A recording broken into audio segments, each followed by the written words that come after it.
नमस्कार दोस्तों, हरियाणा में वोट हो चुके हैं। वोटिंग परसेंट 59.5% रहा है। हरियाणा की 10 लोकसभा सीटों में मतदान समाप्त हो चुके हैं और अब बारी है रिजल्ट की, जो कि 4 जून को आने जा रहा है। रिजल्ट से पहले आपके लिए लाए हैं प्री एग्जिट पोल। जैसा कि माना जा रहा था कि हरियाणा में ये चुनाव एक तरफा रहेगा, लेकिन अब ये चुनाव आधे आधे में बंट गया है। बीजेपी और कांग्रेस के बीच में बंट चुकी है। हम बात करते हैं 10 लोकसभा सीटों की। चलते हैं, सबसे पहले बात करते हैं हरियाणा में बीजेपी की वो कौन सी कंफर्म सीट मानी जा रही है जिसमें कि बीजेपी आश्वस्त है कि ये सीट वो जीतने जा रही है। तो उनमें से सबसे पहली सीट है करनाल से मनोहर लाल खट्टर बीजेपी से, वहीं दिव्यांशु बुद्धिराजा कांग्रेस पार्टी से उम्मीदवार हैं। यहां से मनोहर लाल खट्टर चुनाव निकाल ले जाएंगे, बड़ी आसानी से चुनाव जीत जाएंगे। हालांकि दिव्यांशु बुद्धिराजा ने काफी टक्कर दिया है और बढ़िया चुनाव लड़ा। कांग्रेस पार्टी ने नया एक बहुत ही अच्छा चेहरा खोजा है कांग्रेस पार्टी के लिए। दिव्यांशु बुद्धिराजा आगे आने वाले समय में दिव्यांशु बुद्धिराजा एक अच्छे नेता साबित हो सकते हैं। अगली जो सीट है दोस्तों, दूसरी, वो गुरुग्राम लोकसभा सीट है। यहां से राव इंद्रजीत और बीजेपी से, वहीं कांग्रेस पार्टी ने लास्ट में राज बब्बर को यहां चुनाव मैदान में उतारा है। राज बब्बर को कम समय मिला है प्रचार प्रसार के लिए और राव इंद्रजीत ऑलरेडी सांसद हैं यहां से। उन्होंने अपने कामकाज के जरिए इन 10-15 सालों में जो काम किया है उसके बलबूते वोट मांग रहे थे, लेकिन इस बार गुरुग्राम में भी लोकल एंटी इनकम्बेंसी देखी गई है राव इंद्रजीत के खिलाफ। मुस्लिम बाहुल्य इलाके हैं, वहां पर राज बब्बर को वोट मिल रहे हैं, लेकिन ऑल ओवर देखा जाए तो गुरुग्राम लोकसभा सीट से बीजेपी के राव इंद्रजीत चुनाव जीत रहे हैं। तीसरी जो लोकसभा सीट है वो है अंबाला।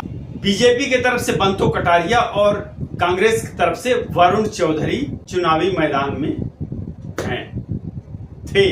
तो चुनाव हो चुके हैं। यहां से बंतो कटारिया को एज मिल रहा है और बंतो कटारिया ये चुनाव निकाल ले जाएंगी। वरुण चौधरी का यहां पर थोड़ा सा टक्कर तो था, लेकिन कहीं ना कहीं बंतो कटारिया की तरफ जनता का रुझान ज्यादा देखने को मिल रहा है। तो बीजेपी की ये जो तीनों सीटें हैं ना, ये कंफर्म मानी जा रही है। एक आप गुरुग्राम ले लीजिए, करनाल ले लीजिए और ये अंबाला, 3 सीटें।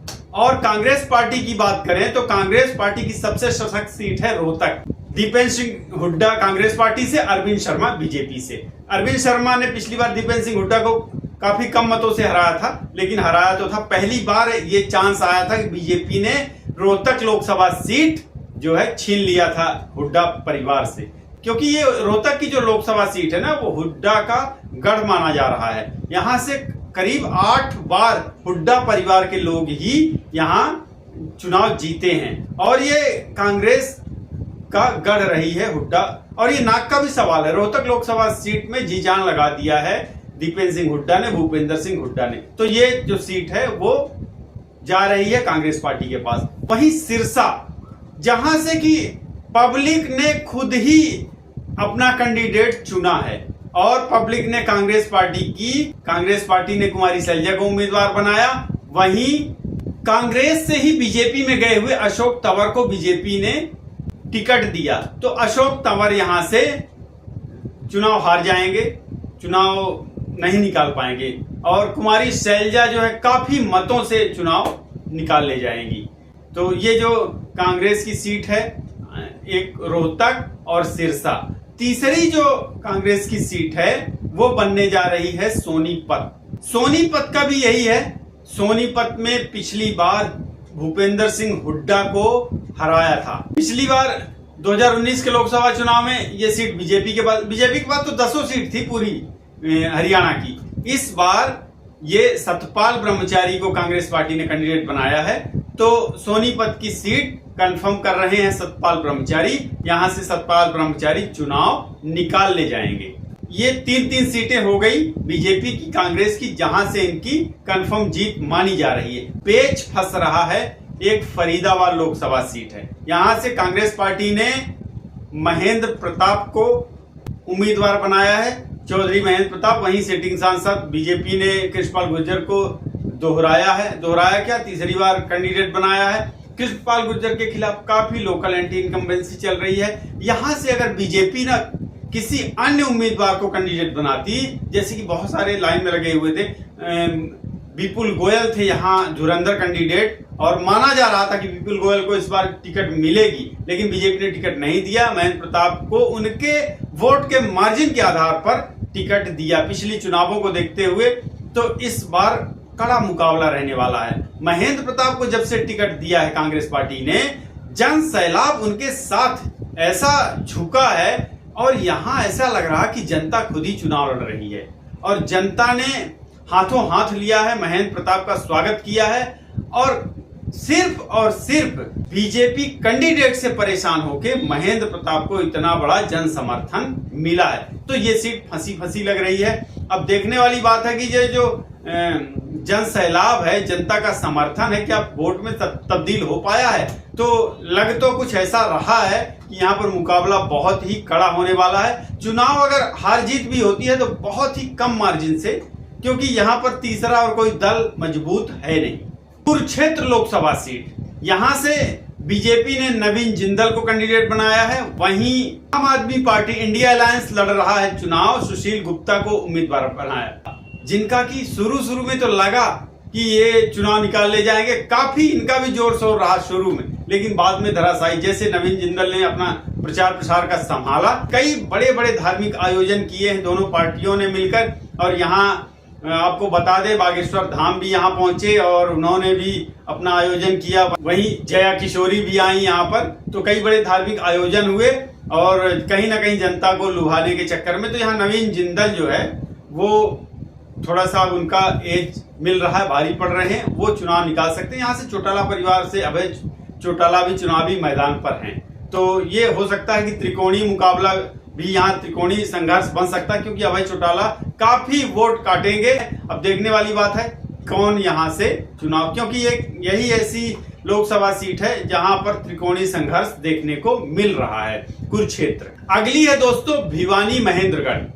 बीजेपी ने धर्मवीर सिंह को टिकट दिया है, और वहीं कांग्रेस पार्टी ने राव दान सिंह को कैंडिडेट बनाया है। भिवानी महेंद्रगढ़ में भी मुकाबला कड़ा है राव दान सिंह और धर्मवीर सिंह के बीच में। ये सीट भी फंसी सी लग रही है, किसी तरफ भी पड़ रहा, किसी का भी भारी हो सकता है। सोनीपत लोकसभा सीट में जहां कांग्रेस पार्टी ने सतपाल ब्रह्मचारी को कैंडिडेट बनाया है, वहीं बीजेपी ने भी ब्राह्मण कैंडिडेट मोहनलाल बड़ौली को अपना उम्मीदवार बनाया है।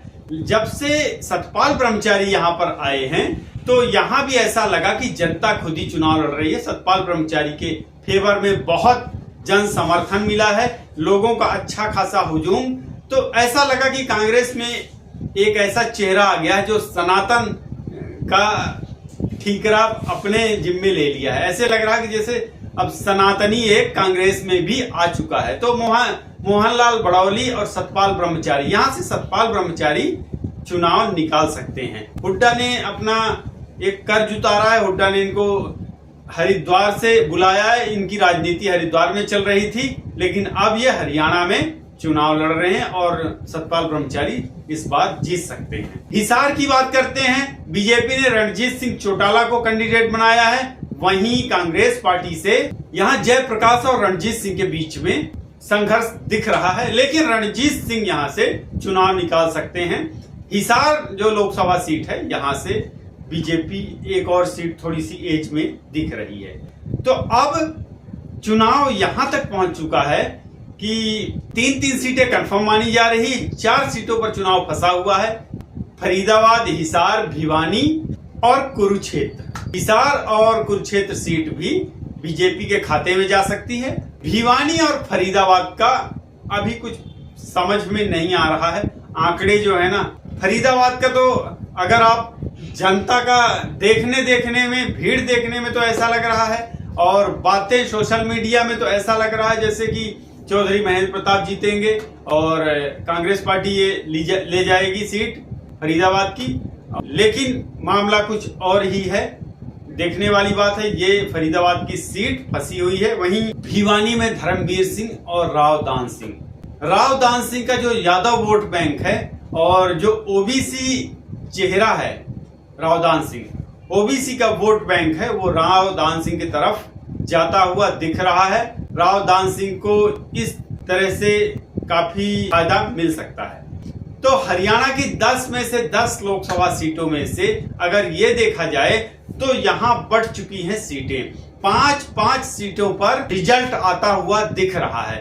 5 से 6 भी हो सकती, 6 और 4 हो सकती हैं और 5-5 हो सकती हैं। बस इसके आसपास ये रिजल्ट रहने वाला है। इससे इधर उधर कुछ भी नहीं जाना है। कहीं कहीं तो ऐसा है कि बहुत कम मतों से हार जीत होनी है।